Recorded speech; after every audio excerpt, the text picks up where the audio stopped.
Hey guys, welcome back to my video series on all the heroes in Dota that I can play at least with an in-depth guide. Today I'm going to be doing some Magnus. Now, my Magnus stats are actually pretty bad, but it's because I mainly play him in like Captain's Mode competitive games, so it doesn't show up in the pub stats. And I mainly play him as a position 4, but sometimes as a position 3 as well. So same as last time, I think we're just going to go through his abilities and then we're going to talk about general laning stuff and things you should be doing in a game. So I'm going to speed this up a bit because I'm sure that most people know what the abilities do. You have the Q, which is just like a AoE nuke, which goes really far and it slows people a little bit and it drags them in a little bit as well. So I'm going to start 3 spells. So you see I use it on him, drags him in a little bit. It's a little bit of a slow as well. See, it's a very short slow. Um, Obviously you can use this to farm with. And it scales damage and cooldown. Next up, we have Empower, and this is probably your most important spell. What it does is use it on an ally, and it gives them cleave and bonus damage for 40 seconds. And it's on a short cooldown, so you see, like, it's a really good spell for making your carries hit harder, and mainly for letting them farm. It's basically like a free Battle Fury. Next up is Skewer. This is your repositioning spell. It's a little bit like Burrow Strike from Sand King. Move around with it. But more importantly, if you catch someone with the skewer, you will drag them with you. And you can already imagine some utility. You can do like something like this. If they're not that close to you, you know, you can drag them in like that. But this is pretty short range, as you can see. But obviously, you can also use it to escape with. It does a little bit of damage. It also slows them by a little bit afterwards, so they can't run as fast. 10% slow. And this scales slow, damage, everything basically. And obviously you have RP, which I think everyone should know about.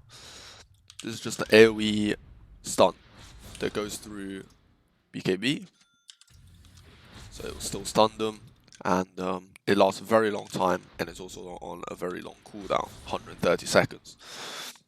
Now, just some basic stuff about ability combination that I'm going to talk about really quickly is the first thing is, say you want to, like Magnus is another hero that buys a blink obviously for this RP.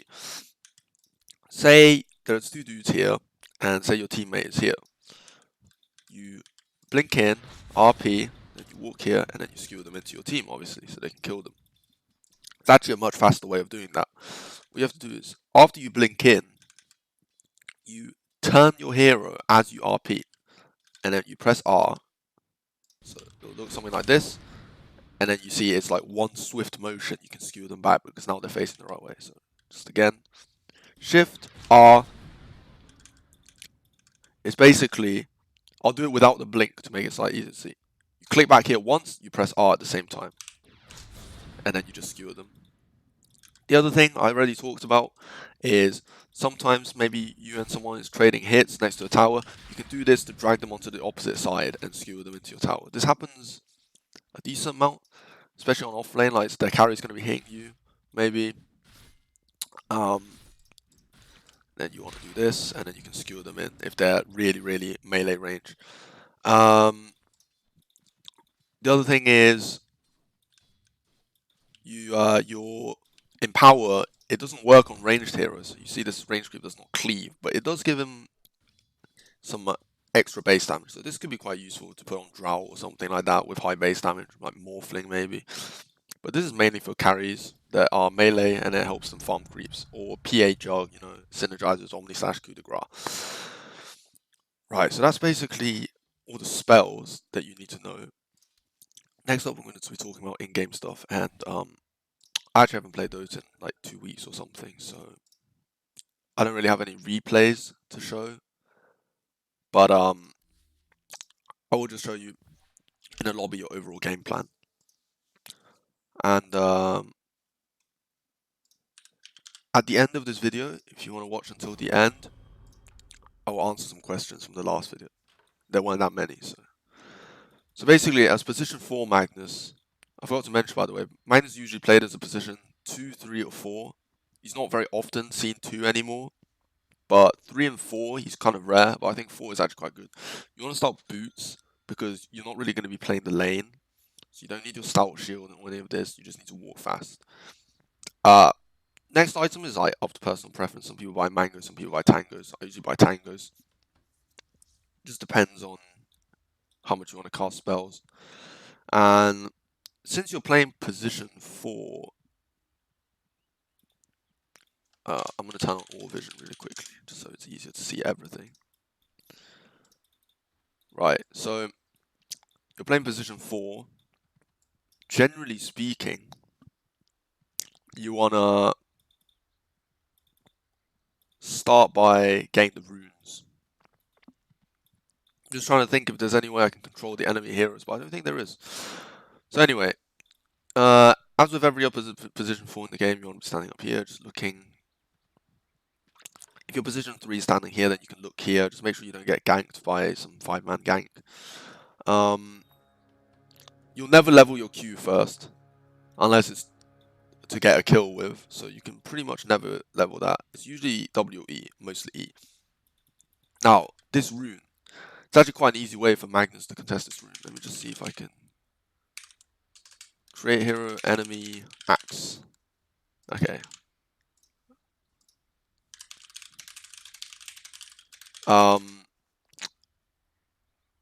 Bear with me for a second. I just want to. I'm trying to remember how you create an enemy hero that you can control, actually.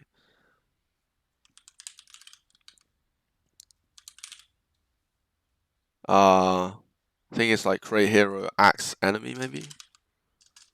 Create hero, axe, enemy. Oh, but this looks like a teammate to me. Alright, whatever.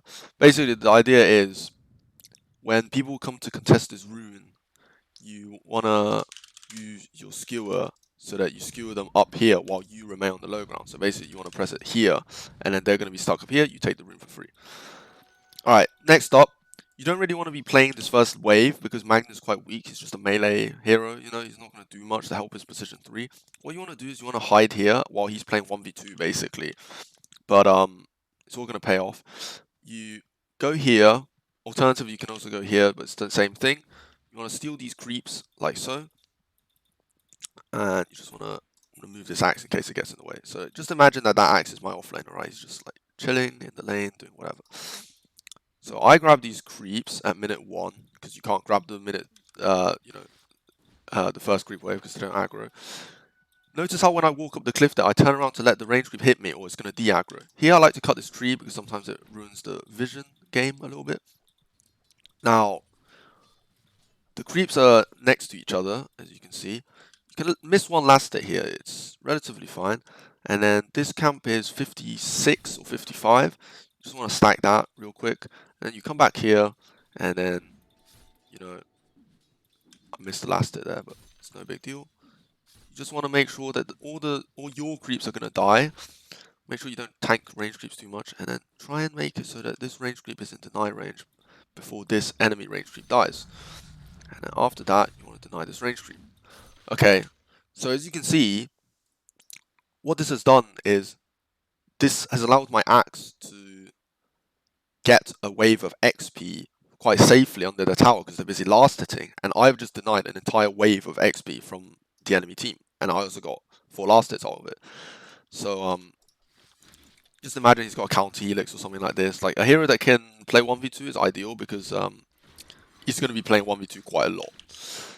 Right, so I'm just going to put axe back in somewhere safe.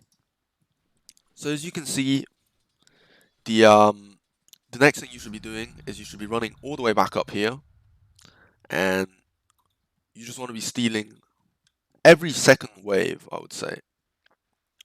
So you go back up here, grab this wave. This I already showed you the between tier 2 and tier 3 pool. So this is like the this is the easier, faster pool, you know, between the tier 1 and tier 2. Problem with this one is they can contest it.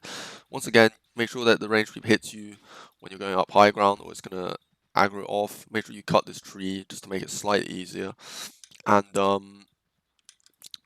you go here once again. And the thing is, if they send the support to contest you here, firstly, they have to walk a long way to do that, and secondly, now your axe is going to be 1v1, and they're missing XP, so it's going to be like a level 3 axe against a level 2 Let's just check the XP actually. It's level 2, level 2. Axe is like about level 3, but he's missed some XP because I didn't micro him to the place in the lane. But they missed an entire wave basically. It's really good. And then you just want to make sure you clear this in time. Obviously, this range creep will be dead, but so that you can run over here. I might not make it actually. Yeah, I'm not gonna make it, but you want to stack this ancient camp. No, actually, and then you want to check this top rune as well for your mid laner while you're here at minute 4. And then if it's like an invis rune or something, or like a haste or something like that, you want to level in power, by the way. You can go here, you know, and then like maybe you can set up a skewer into the enemy tower, into your tower. I mean, maybe that's a kill. In the event that you do not feel like ganking after you get level 2, you want to be giving your offlaner empower all the time as well, because it's just useful for them to lane with. And then past that, every around 44 sort of area, you want to go back here and just steal a wave. And if you just keep doing this, you're going to have around the minute 11 blink, minute 12 blink. And the other thing is position 4 Magnus, you want to buy wards, and you want to ward this cliff or somewhere here maybe, because you want to protect your stacks. At minute 5, you take the runes, obviously. I like to drag the creeps so that I'm holding the creeps at the runes, so I'm not missing last hits while taking the runes. And just one last thing before we hop into like mid-game stuff is gonna be this stack timing. Actually, while we wait, as you can see, it's minute 5, right? And I was AFK for like basically a minute, and I already have 900 gold. So if you imagine I kept pulling like this and I kept stacking, then I would have around a minute 10 blink, which is very solid. And you don't want to be buying anything other than blink, pretty much. So this is the stack timing. A lot of the times you drag this over here and you get here at 53. You want to try and practice so that you get here at 53. You hit this camp at 52 or 53, and then you skewer over here, and then you hit this camp at around 55, and then you stand right here in this spot in the corner. And then, as you can see, this is going to be a double stack. Now, this works on both Radiant and Dire, so all you have to do with Dire is alright, whatever, it's unfortunate. Maybe I'll try to refresh. Oh. Okay, anyway, with Dire, the only difference is you hit this at 53, you skewer over, you hit this at 55, and instead of standing somewhere specific, you walk towards your tier 2 tower, let's say. And then it's going to stack 2 camps at once. If you don't want to stack this camp for whatever reason, you can also skewer over here, and you can stack this camp as well. And to do that, you just walk up here, and then it's going to stack 2 camps. You can also stack 3 camps with the You can do something like this, but I usually don't level in power. You can go like this, hit, and then sometimes if you're fast, you can skewer these out, but I really wouldn't recommend it because it slows as well. It's really awkward timing. It's just not really worth the effort, basically. Now, I'm going to buy a blink just to get to the position faster. Okay, so playing Dire Magnus, the only difference is you steal the wave from here. The problem with Dire Magnus is there's a lot more cliffs to get up, actually, because if you look on Radiant Magnus, you know, it's just all downhill. There's one cliff here that you have to deal with, and you don't have to deal with this. Let me just show you Dire Magnus. So you steal the wave here. Just imagine these Radiant creeps, obviously. You have to walk like this all the way through. The nice thing about this is you get to check the rune a little bit more conveniently, and there's a lot of cliffs to go up here. You have to tank this one. You can also turn around and hit, but it does make the creep wave less health. Now, the main problem with this Dire side is that if you go here, there's not a lot of room to play with.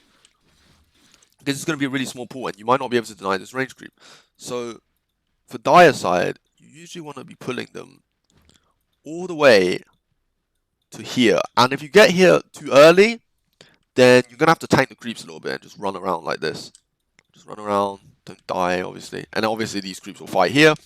After these creeps fight here at 30, you're gonna get to here at around 55. Just run here, hit this, skewer, hit that.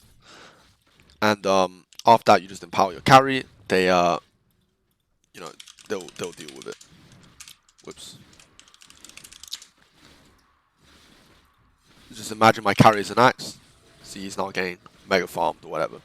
Right.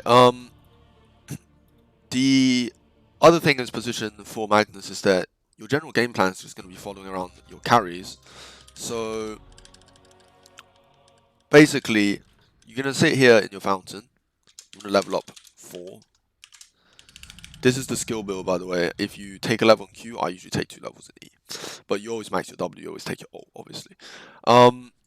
You basically just want to be empowering your heroes.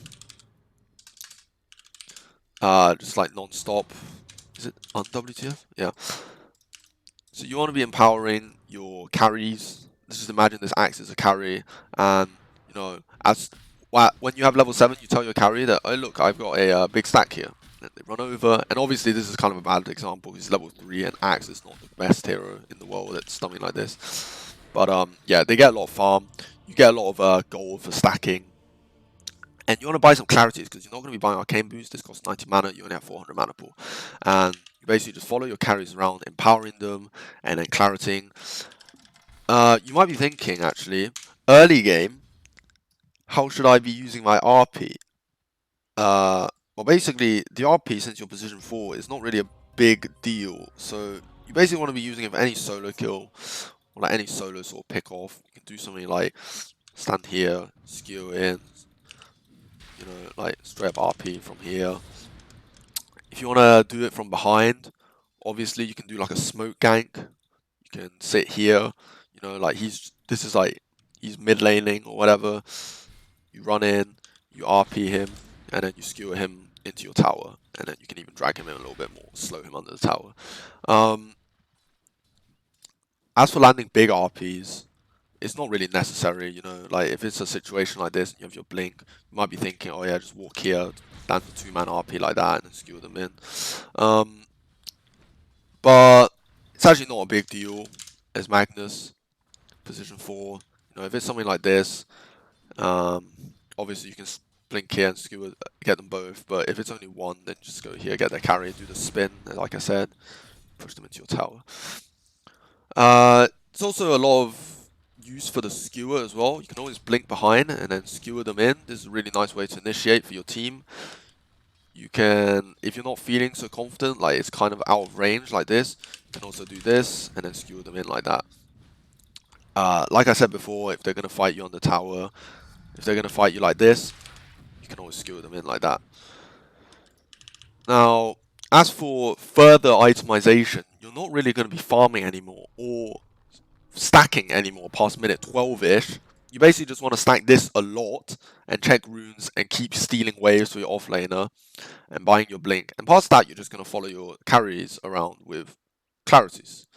But in the event you do win some team fights, you get some gold, then you want to be buying Vladimir's offering. There's really nice items, just aura, you know. Really strong on Magnus. You want to get 4 staff. There's like good repositioning. You can do like blink, force, RP. Or like blink, force, turn RP, and then skewer. Or if you're feeling confident, you could even do like, you know, like something's going on here. You can skewer and then push them in a little bit more if they're facing the wrong way or something like that. But it's also a good tool to get your support, get your cores out of trouble. You know, like 4 stuff is just good on supports. You can also buy like Glimmer Capes, Pipes, and I would not recommend Refresher because you're not going to be buying Arcane Boots usually, so you don't really have mana for this. So all his spells cost a lot of mana. Like if you buy Refresher, you can see like your RP, your Refresher, you don't really have mana unless you have Arcane Boots. But yeah, apart from that, there's only really like Lotus Orb, Aeon Disc you want to build, and that's pretty much it. There's some other common spots where you can do double stacks, And this is not just as Magnus, this is a lot of heroes. So if you're ever here, for example, you can hit this at 53, you can skewer this, and then you can run here, and then it's going to stack 2 camps. There's also this spot, which is really common. You can hit this at 53, you can skewer here, hit this at 55, and then you want to run over here. Make sure the mud columns don't block this camp, so this is going to be a double stack as well. And where else? You can do these 2 camps, this camp and this camp, but usually you want to be doing ancients. So just really quickly, there's some heroes that synergizes really well with Magnus. Obviously, there's the that's not a PA, Phantom Assassin. Is PA not a hero in this game? All right, that's okay. Just create a Juggernaut. So yeah, obviously Juggernaut level boss 25, I think. Whatever, I can't even control him. But yeah, Juggernaut's a good hero because the Omni Slash, he's always going to be hitting a lot of things. Every hit is going to cleave when you have the Empower up. The RP is going to be good. He's going to farm very fast because Juggernaut usually buys a lot of stat items. He's good attack speed. And he clears stacks with his healing ward very nicely. Basically, a good carry with Magnus is someone that has some sort of heal early game so that he can clear the stacks. So PA is good because she can... oh, I'm going to disconnect from this lobby because it's just... I'm just going to be showing some heroes now. So the PA is going to be good. Hold up. Guess I'll have to make him enemy Magnus. So, and I'm going to move myself really far away so I don't get in the way here. Phantom Assassin. This is probably the most famous combo, and for good reason. Oh, well, that's not good. Anyway, the PA is good because she can level Blur, Magnus can level Empower. Just imagine there's an ancient stat you can blur up. I can't even see her now. This was a bad idea. But basically the neutrals aren't going to aggro on her, and she can just cleave through. It's very nice. And obviously later on when she has coup de grace, the bonus damage is going to scale more because it's 50% bonus damage, and that damage can crit as well. So that's really nice. Just remember, obviously blur won't trigger if anyone's near her, so make sure that you keep your ancients nice and warded, and then later on it's going to really pay off. Like, so like, see with level 3, whatever this is, you know, she can throw a dagger, it's going to like do so much damage, even without a crit. Obviously I have no item, so it's not really fair, but you get the idea. The dagger can also cleave, which is nice. You can see it does a lot of damage, a lot of AoE. And if you ever land a big RP, it's going to be huge. RP a lot of people, PA can just blink in, just go ham. Other heroes that are good, Anti-Mage. If you have an Anti-Mage on your team, make sure you tell him not to buy Battle Fury, because you're basically essentially giving him a Battle Fury for free. You don't want to be slowing down his timings. You generally just want to buy Vladimir's Offering on Anti-Mage if you have a Magnus on your team. Other good heroes are like Morphling. This is actually a ranged hero, so you might be thinking it's quite bad, but Morphling has such high base damage because he shifts agility that the W gives bonus damage on base damage only, so any damage in green. So this 50 is not going to be amplified. So how much is it? Like plus 74%. You can see like plus 101. If you drop it, it's plus 51. So the Deso is not being empowered. So any heroes with good base stats is good. Faceless Void, strong because of the Chronosphere, and he farms quite slow. Ember Spirit, Juggernaut. Basically, any melee hero has a pretty good time. Slark's not great because he has farms really fast with Dark Pact anyway. Like Bounty Hunter's not great because he wants to be killing heroes. Sven's not great because he already has Cleave, but it's fine with the RP. And Wraithkin already farms fast, you know. It's usually these agi heroes that want to be farming faster than they really should be able to. Like Troll Warlord's a really good one because the problem with a lot of Magnus drafts is that once you pick Magnus, you have to pick a lot of melee heroes, and then you're kind of dealing with the same sort of counters like Axe, Techies, Sniper. So Troll's a really nice one because he can play as a ranged hero and farm as a melee hero. Or like Lane as a ranged hero, and then later on he can become a melee hero when he has more items. Apart from that, other good allies include Techis, unfortunately, because you can skewer people into his mines. For the same sort of reason, like Arc Warden um, is a good one. Darkseer is a pretty famous combination. You do the vacuum into the RP. Can vacuum a lot of people into the RP. In lane it's good because Darkseer is a good solo laner. You're going to be roaming a lot or like pulling creeps. Sanking's okay as well because you can do stun and then it gives Magnus some time to skewer. Tiny is a nice one actually because what you could do in lane, if you guys coordinate this quite nicely, is you can toss an enemy hero in and then you can skewer them even further back into the tower. It's kind of the same thing as like the Mars combo where you can spear them in and then skewer them even further back, but it requires a bit of coordination, and you also need to know where they're going to land because they usually land just in front of your hero depending on the angle they're thrown from, so you can actually go straight into skewer if you're fast.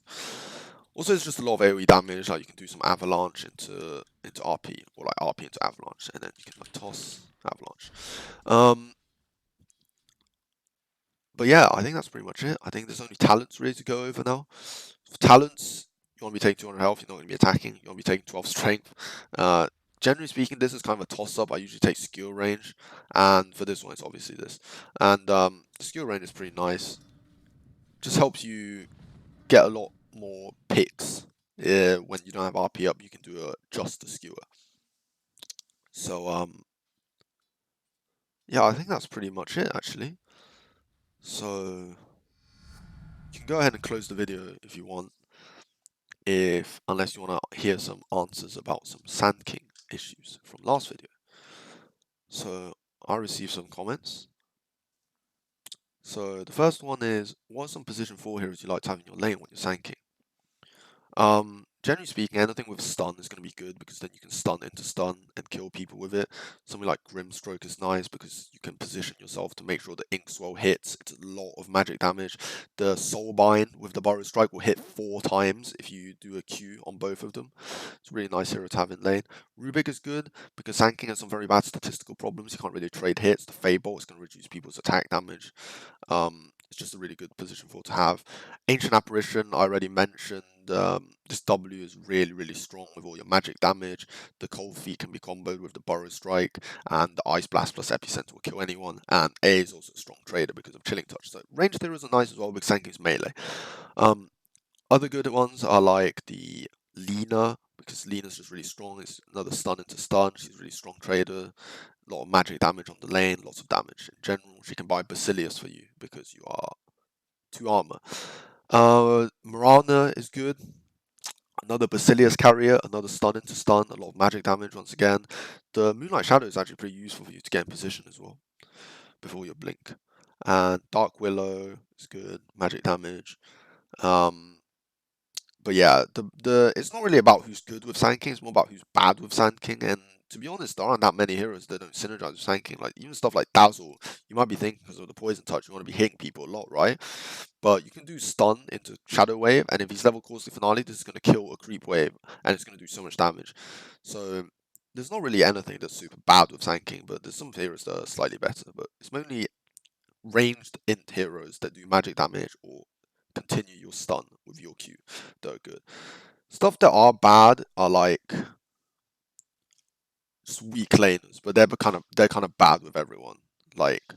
Um like a pos 4 Night Stalker or like a Io. I guess Io is kind of the only pos 4 that's really bad because you have no movement speed and the overcharge isn't going to do anything because your right click is it's just not good.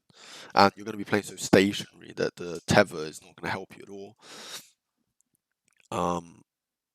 But yeah, pos 4's not really a problem. Anything works. Just make sure you play around their abilities. The other question I got was, what do I think about Tranquil Boots / Boots of Travels into push / Siege push, basically, instead of playing active around the map?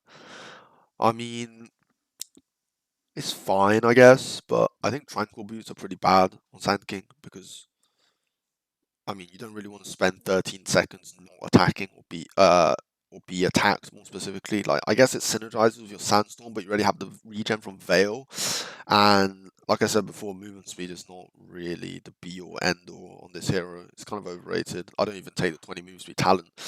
I do buy to casual win late sometimes though if you just want to move around slightly faster. It's only 250 gold. And but yeah, the regen's not useful because you buy Veil and you have mana problems way more. And Boost of Travels is pretty fine. I do buy Boost of Travels sometimes. I think I played a game yesterday where I bought Boost of Travels actually. Uh, yeah, I went like Boost of Travels third item, I think. I went like Veil into BOTs, into like Lotus with then late blink. This build is fine. You you basically have more map mobility and your mana problems are kind of solved, but the blink is going to do a lot more. Like a early blink heavy center is going to kill a mid. The reason I don't have blink this game is because there's no one on their team I can kill. Like the mid was a purge, their carries are nakes, so like this can't blink happy anyone. So I just want to walk around the map deep pushing. But the thing about that build is it just depends on the sort of game you're in. You can play like that, but you're gonna make your cores have less farm because you're gonna be pushing out waves. And the other thing is Sanking is predominantly a team fight hero, so you not being in the team fights and split pushing. A lot of other pos 3 split pushers they can damage the tower while they're doing it, but Sanking's right clicks are so weak and he has no meteor hammer build or any tower damaging abilities that it's not really gonna be worth it. You'd rather be in the fights. But yeah, I wouldn't buy Tranks. BOTs are sometimes okay. Split pushing is only good if you're behind, basically. You can leave that to your supports to do. You don't want to die a Sand King pos 3. Ever. Ever, ever, ever. So yeah, I think that's it actually. So I think there's not much else to say. So just good luck and like and subscribe. Leave any questions you have, comments, suggestions, and I'll try my best to resolve them. I'm gonna be playing some games this week, so hopefully I'm gonna have some more in-game examples. Um, yeah. So good luck.